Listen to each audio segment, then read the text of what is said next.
Speaking again of Victoria and staying in wonderful Victoria, the Bush Summit is making its way towards beautiful Ballarat, which is where it is going to be tomorrow.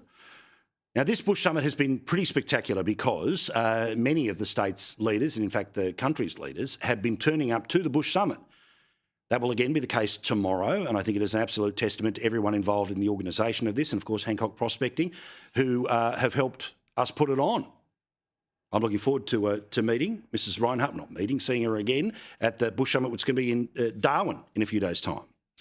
But in Victoria, there is going to be another one of these. It's going to happen tomorrow. It'll happen in the beautiful city of Ballarat, of which recently we did an Our Town From. I kind of love that so many of these different locations are places that we've been, we've done shows, we've had fun, we've hung out. We've gone up the road to places like Sovereign Hill and dressed up and got the photos and all the rest of it. Anyway, I love Ballarat. Just an opportunity for us to give a shout out to everyone who we know joined us for those shows. Well, when the Premier's in town, there's an opportunity for the farmers that are screwed over by the Victorian government when it comes to the rollout of renewables, emergency services taxes and a whole lot more. So tomorrow, farmers are planning not to disrupt the Bush Summit, but to make it very clear to all of the other media that will turn up that plenty of people have got a problem with the way this government works, particularly in regional Victoria. Tractors, trucks and utes are expected to descend on Ballarat on Friday as farmers take their grievances to protest over federal and state government policies. One of the Clunes farmer and rally organisers, Stuart Robertson, said that he's not sure how many people will attend. And like many other rallies that are borne out the frustration of how regional Victorians are being treated. The emergency services tax, renewable energy zones, transition lines, etc. They might seem like individual issues, but put them all together and they're an example of rural and regional Victorians being unfairly treated, he said. Again, Darwin will be the next location. That'll be on Monday for the Bush Summit. Again, looking forward to being there. You can watch it all unfold during the day, live on Sky News Extra, highlights at skynews.com.au, or of course highlights when I join you again. From Darwin, I'll do so on Sunday and Monday night. Looking forward to spending time in the north and enjoying those beautiful sunsets. They're gorgeous, aren't they? Now, while the Parliament is sitting, very few people pay attention to the Senate, but you need to pay attention to the Senate for this next one. Because you see, while Anthony Albanese has got the press stitched up, has got a majority of path through the Senate thanks to cosy deals with the Greens, the reality is that he has been changing the way anyone who stands in his way is able to do their job. We've told you before about the changes that they have made when it comes to the number of people that are allowed to work for the federal opposition. Remember, the federal opposition has to try to come up with an alternative government with far fewer people than work in the upper echelons, even at the ministerial level of the government. Well, when it comes to the senators, who of course are actually part of the process, it ain't tick and flick.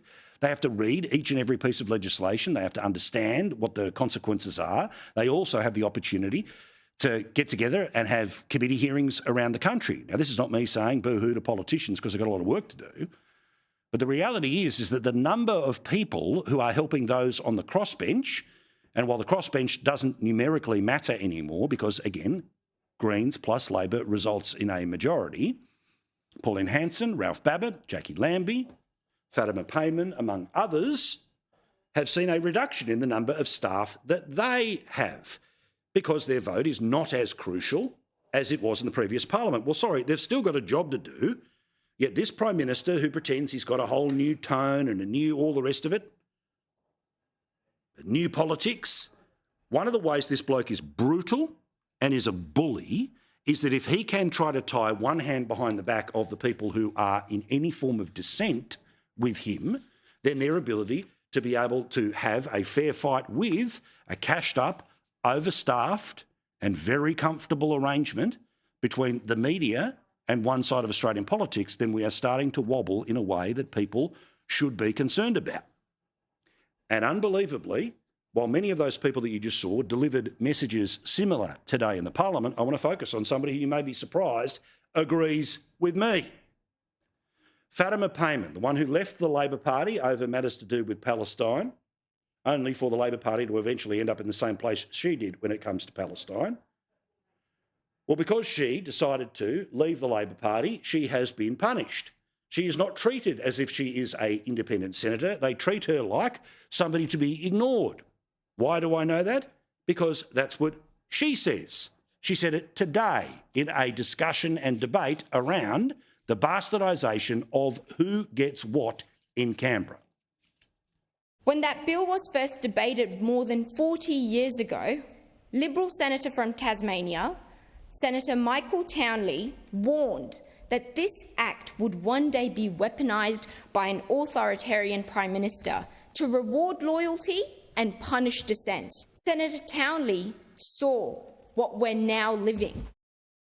Now, I don't go as far as the A word, but it's a good point. You see, you have to have respect for the system that your opponent has essentially the same opportunity to make the argument that you have. But just as Daniel Andrews has done in Victoria, just as Jacinta Allan continues in Victoria, just as Stephen Miles, and before that Palaszczuk played it in Queensland, that play goes national.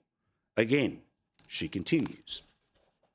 Since that moment, I've been excluded from key processes, stripped off the resources every senator needs to do their job. I've been treated more harshly than those sitting on the opposite side of the chamber. Because again, this is a punishment. The metaphorical head on a spike, the message to all the other villagers, do not upset the chief. Think of this as the most brutal version of what I talk about when it comes to triangle of dependence, but this is just raw political power. She continues. This is the action of a vindictive Prime Minister who has disadvantaged Western Australians by weakening my ability to represent them. Anyway, one last one, and I'm sure she loves that I'm giving her a yay for the day, but she deserves it for standing up to this bloke. Does he understand how this looks? Petty, authoritarian, a political bully trying to coerce and control. I am a young Australian Muslim woman of colour. I've been bullied out of Afghanistan. I will not be bullied by this man. Good on her. Good on her. Highlights of that speech and plenty of other things. skynews.com.au.